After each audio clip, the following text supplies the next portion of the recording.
मशरिक़ वस्ता में एक लंबी जंग चली। हालांकि 40 दिनों तक चली इस जंग में अभी जंग का खात्मा नहीं हुआ है, सिर्फ जंगबंदी का ऐलान किया गया और एक उम्मीद की जा रही थी कि इस्लामाबाद में जो बातचीत हो रही है इस बातचीत से कोई नतीजा निकलेगा।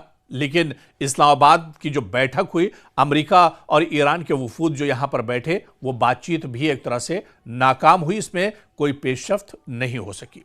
लेकिन इस पूरी जंग के दरमियान बहुत से इस जंग के पहलू हैं, अलग अलग पहलू, लेकिन इस जंग के दरमियान कहा जा रहा है कि अगर किसी ने सबसे बड़ी जीत हासिल की है, किसी ने मैदान मार लिया है, तो वो दरअसल कोई और नहीं बल्कि एक छुपा हुआ खिलाड़ी चीन है। जी हां, चीन के बारे में यह कहा जा रहा है कि मशरिक़ वस्ता जब जल रहा है, जब ईरान और अमेरिका और इजराइल के दरमियान जंग चल रही है, इस बीच बहुत खामोशी से ईरान ने दरअसल चीन ने दरअसल मैदान मार लिया है।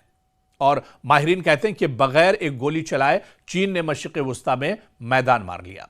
अमेरिका के लिए दरअसल ये खतरे की घंटी है। मशरिक़ वस्ता में जारी जंग की राख से जो तस्वीर उभर रही है, इसमें सबसे बड़ा फातेह कोई फौजी ताकत नहीं बल्कि चीन नजर आ रहा है। दुनिया हैरान है कि वो मुल्क जो इस जंग में कहीं नजर नहीं आ रहा था, वो कैसे सबसे ज्यादा बाअसर बनकर उभरा।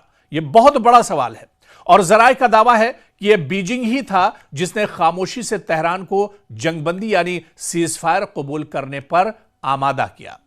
ना कोई बम गिरा, ना कोई फौजी दस्ता भेजा गया, महज ईरानी तेल के सबसे बड़े खरीदार की एक फोन कॉल ने तेहरान को पीछे हटने पर मजबूर कर दिया। चीन ने दुनिया को दिखा दिया कि अस्र लेवरेज किसे कहते हैं। खलीजी रियासतें यानी जो मिडिल ईस्ट के मुल्क हैं, जिन्होंने 6 हफ्तों तक एक ऐसी जंग का खमियाजा भुगता जो उन्होंने नहीं मांगी थी, अब सब देख रहे हैं कि किस तरह से तबाही हुई। अमरीकी मुदाखलत ने खित्ते के बुनियादी ढांचे को कितना बड़ा नुकसान पहुंचाया और मार्केट को एक तरह से खौफजदा करके रख दिया है। यानी अबनाए हुर्मुज की बंदिश ने इन मईशतों की शहरक पर वार किया। खलीजी ममालिक अब वाशिंगटन को खित्ते की वाहिद ताकत समझने की रिवायत तोड़ रहे हैं।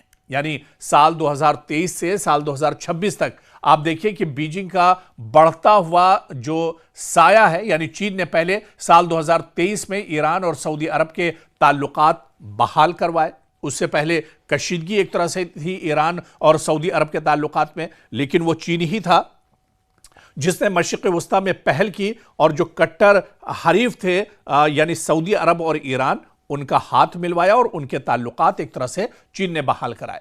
और अब इस जंगबंदी में भी जो जंगबंदी हुई है, इसमें बहुत अहम किरदार दरअसल चीन ने अदा किया है। मशरिक़ वस्ता में इसका असर और रसूख अब तक की बुलंद तरीन सतह पर है। जी हां, क्योंकि वही मशरिक़ वस्ता जहां पर ईरान की दादागिरी चलती थी, जहां पर ईरान के हुक्म पर ही दरअसल कोई काम हो पाता था, ईरान की नजर तमाम ममालिक पर रहती थी, अब दरअसल यहां पर चीन भी अपना असर और रसूख बढ़ा रहा है। ईरान अब चीन के पहले से कहीं ज्यादा करीब हो चुका है और खलीजी रियासतें अपनी पॉलिसियां दोबारा तरतीब दे रही हैं।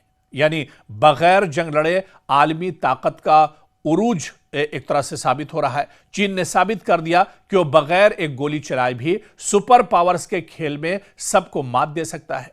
जहां अमेरिका जंगों में उलझा हुआ है, वहीं चीन अपनी माशी और सिफारती ताकत से पूरे खित्ते का नक्शा बदल रहा है और दरअसल ये सबके सामने है। लेकिन इस पर हम आपकी राय भी जानना चाहते हैं। हमारा सवाल आपसे यही है कि क्या मशरिक़ वस्ता में अब अमरीकी दौर खत्म हो रहा है और चीनी दौर शुरू हो रहा है? क्या मशरिक़ वस्ता में चीन की पकड़ मजबूत हो रही है? इसके बारे में आप क्या कुछ सोचते हैं? इस जंग के बाद क्या जो अब सूरत हाल उभरेगी, जब ये इस जंग का खात्मा होगा, उसके बाद जो तस्वीर होगी, क्या आपको लगता है कि मशरिक़ वस्ता से अमेरिका का सफाया हो जाएगा और यहां पर एक तरह से चीन का दबदबा होगा? आपकी राय क्या है? आप क्या कुछ सोचते हैं? आप अपनी जो आपका तबसरा है, आपका जवाब है, हमारे साथ कमेंट बॉक्स में जरूर शेयर कीजिए।